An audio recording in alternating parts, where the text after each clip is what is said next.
bring your podcast, your microphone with you every time you go on vacation? No, it's a good question, man. I've got a podcast, Pillars of Purpose, and so I do this. Keep the microphone with me, which is fun. Do some of these Zoom calls on events that I'm a part of, or meeting with our team. So, okay. Well, here, let me pull up my notes. So for those of you joining us live, or if you're watching this later, I've got Matthew. Matthew, how do I pronounce your last name? Is it Efird? That's okay. It's Efird. Yeah, like bird, Efird. but EF. Okay. Okay, cool. And you're from Georgia, and you've got Lighting Pros. And I apologize, I'm not clear. Is Lighting Pros, is that a standalone company that you built, or is it a franchise model? Did you franchise it out? Great. Yeah, that's a fantastic question. I built the system, and then we started franchising our system out in 2024. Okay. In Lighting Pros, spell it out for me. What all you guys do? We started doing Christmas lights. So I have another seasonal summer business, similar to pressure washing, that we do outdoor pest control. Had a big need in that space. What do we do in the off season? Started doing Christmas lights. It was a great solution for us. So we went from that into full outdoor lighting. So we do 3 service lines: landscape lighting, permanent holiday lights, and then obviously the temporary Christmas lights. Okay. Just out of my own curiosity, with the permanent holiday lightings, I see that gaining a lot of traction. Also, like tons of people are like pouring into the holiday lighting business now because it's a great business model. But I see more and more people going, let's do permanent lights. What's the real advantage for the client for permanent lighting? And then is it an advantage for you as a contractor? Because it seems like it doesn't have the repeat aspect that regular holiday lights have. Fantastic question. Yeah. So what we see in the marketplace is a lot of folks are making a bigger one-time upfront investment on their display that they want to be able to use it as not Christmas lights, but as holiday lights, right? They want to be able to every single holiday, Christmas to New Year's to 4th of July to their kids' birthday parties to when the local high school team plays football on Friday night. So they want to be able to change the color of their lights. So it gives them that option. From there, as a contractor, so from the customer side, it makes sense. A one-time installation. The brand that we use is called Gemstone Lights. It's the top of the line mark. What we believe, it actually has a warm white option, so you kind of get a little bit of the accent lighting from the landscape lighting in there. So it has a dual purpose, which is really a nice feature. As a contractor, twofold. Once, if we don't install them, someone else will, and so we're providing a service line that our customers are asking for. So that's number one. But number two, what we find on the temporary side, that type installation, there's a lot of the roof that we cannot do, and so we still come back in the holiday season and do a part of the temporary display as well as the greenery. So we do a lot of greenery. Our business model, we do about 85% commercial versus residential. So that is a little unique for us. And so that's what we teach our franchisees to go after. Those lines are pretty steady in terms of the greenery options, which do not stay up year round. So it is a good mesh of the 2 service lines. Okay. Okay, cool. Hey, some folks are popping in live. Got to say hi to my man, Barry Little from Little's Pressure Washing. Thanks for jumping in. It's good to see you. You know Barry, have you met? I have not yet, no. I look forward to meeting you, Barry. Yeah, he is all about power washing, and he's got another business down in Florida as well. But so you encourage your franchise guys to go for commercial first rather than residential? Did I hear that right, or was I conflating the permanent lighting? No. That's a great question. No, we as a lighting business are predominantly commercial facing business. Okay. Then a lot of contractors start with residential and then feel like they have to grow into commercial. You don't see it that way. I see some of the advantages because like commercial guys, a lot of them, they budget for this anyway. They're going to pay somebody. Sure. But is it intimidating for a new guy to get into commercial? Yeah, it's a great question. What we believe is we've got a pretty good training system for our franchisees to help them bridge that gap and help them get into the commercial space. It is a unique space to get into. what we find is a lot of our commercial buildings are using this as an ROI, right? There's a budget line item for Christmas decorations. Oh, And wow. what we find, we work with a lot of Chick-fil-A's. The corporate office of Chick-fil-A is one of ours. The Ritz-Carlton is one of our clients, right? Those two entities are all about the customer experience. And so this is part of their annual budget. And so instead of someone saying, hey, keeping up with the Joneses, I had a good year and I want to make the neighborhood jealous of how good of a year I had. When you go towards the commercial space, right, it's just a different model. We find, just in the experience that we've had with it, a lot more of our customers on the commercial side are more appreciative of the work that we're doing because they know what it's like to run a business. Sorry for the background noise. I didn't realize there was a train here. We're actually it's not traveling picking up on our end. Okay, great. Yeah. Well, there's a train blowing right behind me. So we're traveling. We're on this incredible journey as a family for the last 45 days of traveling, visiting different national parks. And as part of what I want to talk about at the conference is just kind of the mindset shift that I had a few years ago when my second son, Noah, actually passed away in 2020. And it was, hardest thing we've ever been through, right? And but one of the things that I learned from that, many things, right? But as a person of faith, it was something that took me by surprise, but it also gave me an opportunity to learn and to grow my mindset as a husband, as a father, as a business leader. And what's really amazing is 4 years almost to the day that my son passed away, I was standing on the 50-yard line of the University of Georgia, go Dogs, proud alumni there, holding an award that I was the 10th fastest growing business founded or managed by UJ alumni. Yeah. And I don't get to the field without the hospital room. I just don't. And so, that's really my heart I see business opportunity for you to invest in your community, for you to invest in your staff, for you to invest in your family. And so often I see so many business owners that are, they're so caught up in the grind, and I respect the grind and I've been there, but there are ways that we can structure our business to support our lives and not manage and run our lives. Yeah.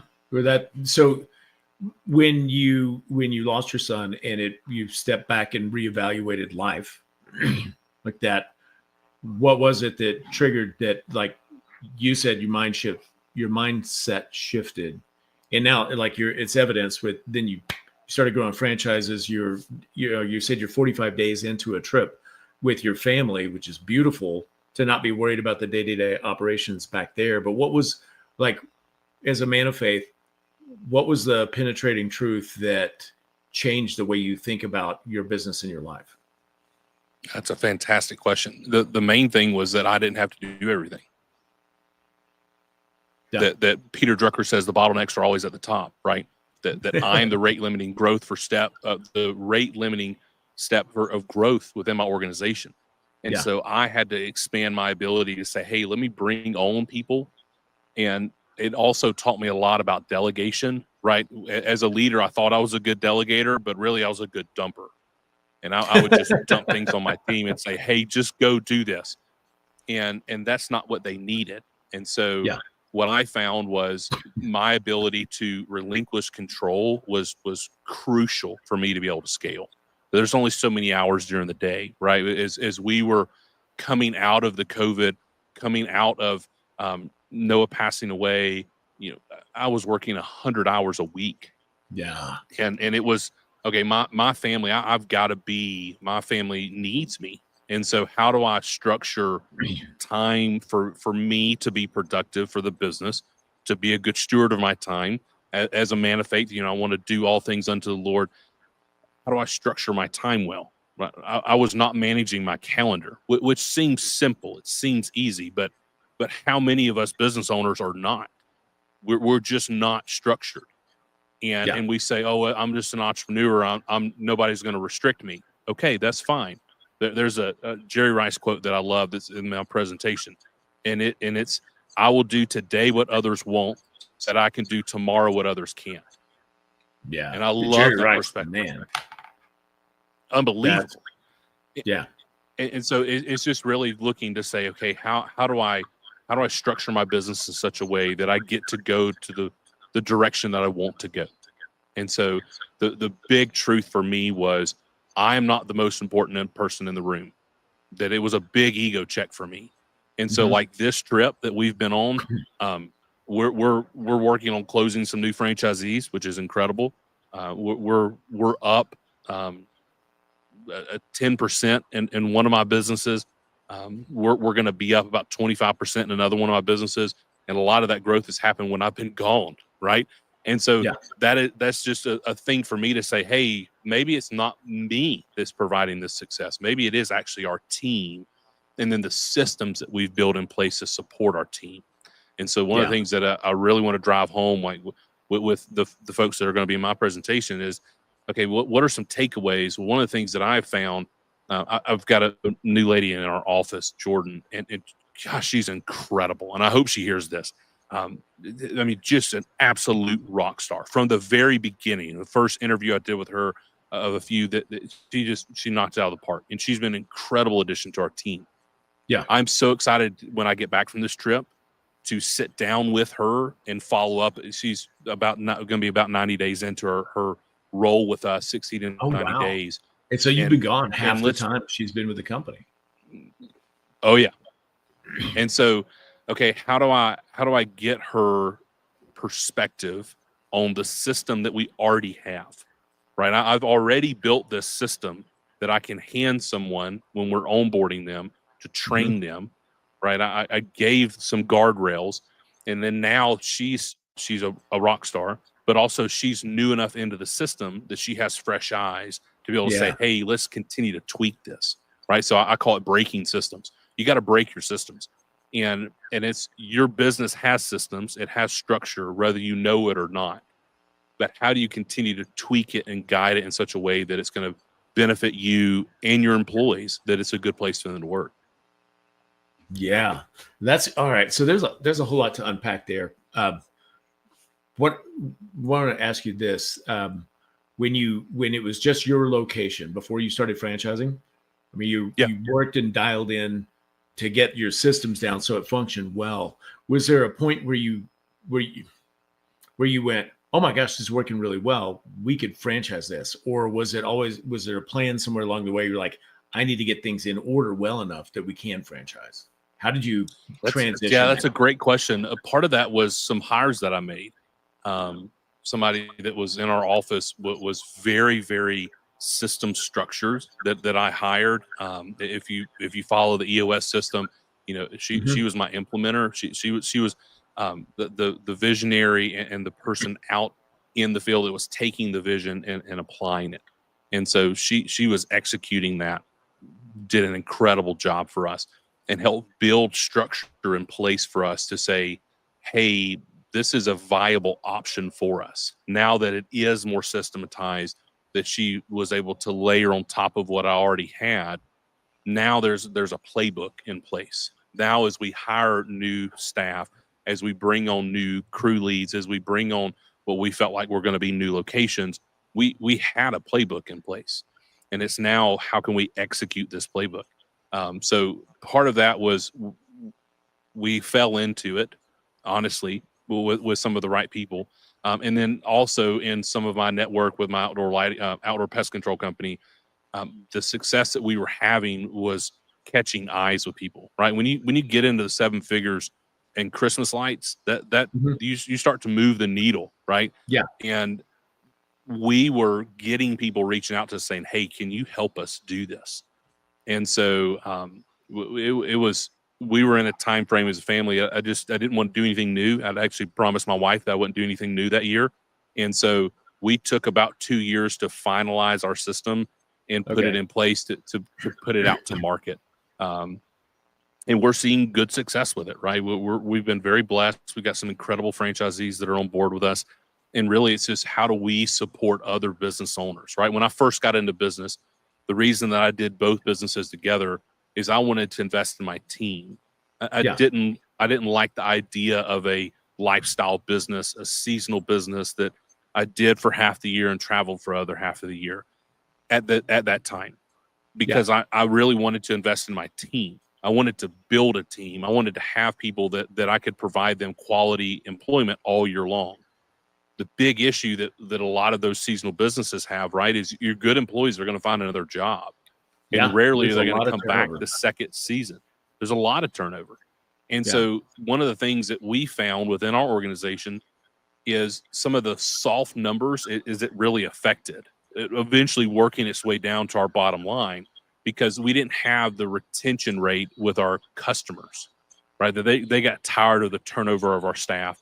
And so our customers, renewing customers, our retention rate went down. So when we were able to add on the year-round employment, we were able to bump that up. Our referral rate went up because the quality of service that we were doing in both businesses went up. Our reviews went up, right? All the things, the metrics that you want to track as an organization, you're for us, it's services per customer, it's price per customer, per treatment. All of those things were trending in the right direction. And the big key for that was we were keeping our staff for longer. And so as an organization within Lighting Pros, what we do is we say we have two avatars that we serve, Mitch and Joe. And Joe's an outdoor pest control. He's a pressure washer, right? He's a painter. He's somebody who has a seasonal business, has a gap in his winter business, needs something to do. But he doesn't want to be chucking a truck. He doesn't want to be, hey, I have 15 things listed on my business card and I do all of them and I do some of them well, right? Yeah. He wants a structured business. That's why we intentionally came up with a separate entity, a separate design, a separate logo, completely separate. We share resources between the two. Of course we do. But at the end of the day, they're two separate businesses. This is what this business does, is outdoor lighting. That's all that we do. And so really it gives us opportunity for us to be able to engage with some of these higher end clients in a completely separate way, a completely separate mentality. Yeah. So with basically two separate companies that share resources, they marketing and client acquisition, let's say for outdoor lighting and stuff, you cross pollinate and market to them for the pest control and power washing in the opposite season? Yeah, that's a great question. So one of the things is my other business is a franchise. So I'm a franchisee. And so when I built my franchise system, I built it as a franchisee first, right? So it gave me a really unique perspective. Yeah. One of the things is I wanted to be very respectful of the legal documents. It's called an FDD, franchise disclosure document, in place with my original business of that outdoor pest control company. And one of the things is we're not supposed to cross brand, cross market. And so we intentionally did not go that way, which honestly may be one of the reasons that we got so much into our commercial space. That's probably, if I'm thinking about it, that's probably a big emphasis on why we went more towards a commercial space. Okay. I want to shift gears just a little bit and talk to you about the Pillars of Purpose podcast. That's a good alliteration. There's a lot of P's in there. But tell me about your podcast. When did you start that? I was a bivocational pastor for about a decade, and so the alliterations are hard to get away from. You see that in my presentation too. Those of you that will join us. So Pillars of Purpose, we talk about three things: so about faith, family, and business. And so for me, those are the core tenets of who I am as an individual. And so I bring on people from around the world, and we talk about one of those three things. And it's been so incredible. We started last year. We're coming up on our 100th episode. It's going to be my wife and I. We're actually going to do one at a couple of campgrounds from now. We're going to have a pretty sweet setup there, and we're going to do just a podcast with she and I. She's not been on it yet. I've been trying to get her on it. But man, it's been so fun. And it really started out of one of the things in my presentation is going to talk about setting up some key people in your life. And one of them for me has been my board of advisors. Mm-hmm. So I set up some men in my life and I defined out as part of their kind of code of ethics was to support me in these three areas, which were faith, family, and business. And so the group and I prayed for almost 2 years about starting a podcast. And man, we're coming up on a year, and it's been unbelievable. That's really cool. Hey, that's exciting that you're going to do a show with your wife, and she's on board to do that. Because Yes, I'm certain if we peel the covers back just a little bit, you go. Matthew's the guy up front. He knows how to get stuff done. He's the guy.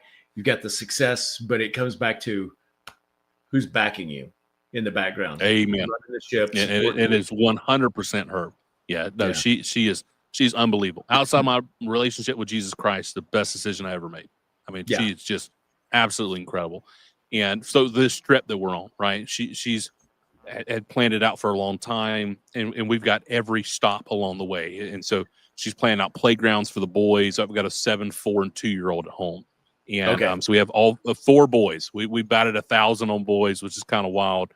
Our household is very fun, very loud, but a really good time. And she's just incredible. So she's a great sounding board for me within our organization as we go through things, as we talk about different ideas. She's very, very detail driven, and so has been definitely a pillar for us.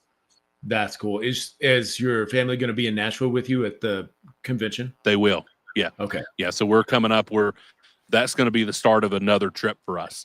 So we'll be back in Georgia for about 2 weeks, 10 days or so, and then we're going back out on another adventure, man. We've caught the bug. We've worked really hard to put a team in place to say, let's not just sit around now, but let's go and do something, and that's what we're doing, and we're having a good time at it. Man, I just couldn't be more excited about that for you. I've got 4 sons, and it's fantastic. They're in the youngest now 21, so we've passed that Okay. stage. But yeah. I don't have regrets. I did everything that I did the best I knew how, but we didn't take a family vacation till my oldest son was 19, and he couldn't go because he had a job, and we missed all of that. Like, you're making memories that those kids will always have. Yeah. And we have ours too, but we missed some golden opportunities because I was so busy with the grind and not allowing myself to go, hey, somebody else can do this. I was the bottleneck forever. So that I'm excited for you for that trip. And the Opryland Hotel is a mecca for fun for kids with the water park. I love and it. The whole deal. Oh yeah. It's cool. We're really excited. I'm thankful for opportunity. You know, it's a story that I didn't think that I would have, right? When we started out in this journey as parents, as a business owner, you know, going through the grieving process as a dad, as a husband, as a business leader, is that there is no playbook for. And so we made so many mistakes along the way, but really, as we kind of look back to say, like, okay, how do we tell our son's story, right? That's part of the way that we honor his life, is he deeply marked us. And so we're deeply flawed people, but we learned a lot along the way. And so I'm not going to get up and preach because I don't think that's appropriate for the stage, but it's going to be a lot of like, hey, here's some practical things that I found within my business. When I look back over the last 5 years since he passed away, 5.5 years now, here's how I'm markedly different. And here's how my business in many ways is thriving because of that I never would have initially thought of. But here's some of the things that I learned. And so instead of you as the audience member have to go through that, why don't you try to take my advice and apply some of these things? Because on this side of it, you know, I'm so thankful for the experience. We're thankful for the time that we got with him, but I'm thankful for the way that I'm parenting now on this side of Noah's life. Yeah. Wow. With excuse me. As a Bible guy and a man of faith, what's 1 or 2 key biblical principles that you apply not strictly to business, but that you apply to business? Yeah, it's a great question, man. One of the ones that I go back to often, C.S. Lewis said, "You never met a mere mortal," and it's this idea around everybody's going to spend eternity somewhere. This is just what I personally believe. I don't force this on any of my employees, but it gives me a really unique perspective when I'm engaging with them to say, hey, this individual is more than just a employee for me. that they're a son or a daughter, they're a husband or a wife, that they're, a mom or a dad. But at the end of the day, God saw fit that they would have value, that he died for them. And so for me, it just gives me a whole different perspective on the way that I try to engage with my staff. That's probably the biggest overarching thing that I take from that. I'm the other one that I do is I try to lead from a position of, especially this side of Noah's life, of more humility, and really trying to put forward, okay, our team, we're going to make mistakes, but let's learn from them. So this is a place that we, one of our core values is we give and receive accountability, right? That feedback is we've got a whole acronym, right? We got a lot of young guys that work with us, and it's the Ricky Bobby, if you ain't first, you're last. And it's feedback, integrity, respect, share, growth, and teamwork. And so we go through those. It's part of my presentation, right? Is how do you build your core values? How do you communicate that to your team? How do you build a team around a culture that you actually want to be a part of? And so within our organization, it is really emphasizing to them, okay, you as an individual, you will make mistakes. But what you can do from that is you can learn from that. But what we don't want to do is cover them up. So really trying to lead by example in that arena for our team, to say, hey, this is our success, and then this is my failure. Those are some terminologies that I've tried to use that's been successful for us. Yeah, there's a couple of great perspectives in there. I love your core values, but the perspective of your employees are so valuable that that God sent his son to, like, that, leading with that perspective of how important that person is to God. And then you're a steward of that. Most people don't think that way. And most bosses don't think of their employees that way. Some have a lot of respect, but some just think of employee as a cog in a wheel, and they're disposable and whatever. So that's really huge. Man, I'm excited to meet you in Nashville, coming up in only 3 weeks. We'll be there 3 weeks from today, hanging out. I don't recall. I looked at the schedule earlier. I don't recall if you speak on Thursday or Friday, but man, it's coming up. Yeah, it's coming up, and I should know this. And this is just so the details are not the best for me, and I'm just learning that. I'm not just learning that, but I'm learning to accept that. Your team has been fantastic in communication across the board. So please, this is not a knock to your team. I just don't genuinely remember. I will know before I go, and I'll be at the right place to speak. I mean, I can look it up. You'll be there on time. I'm looking it up right now just so we can tell everybody on Friday the 22nd at 2 p.m. Perfect.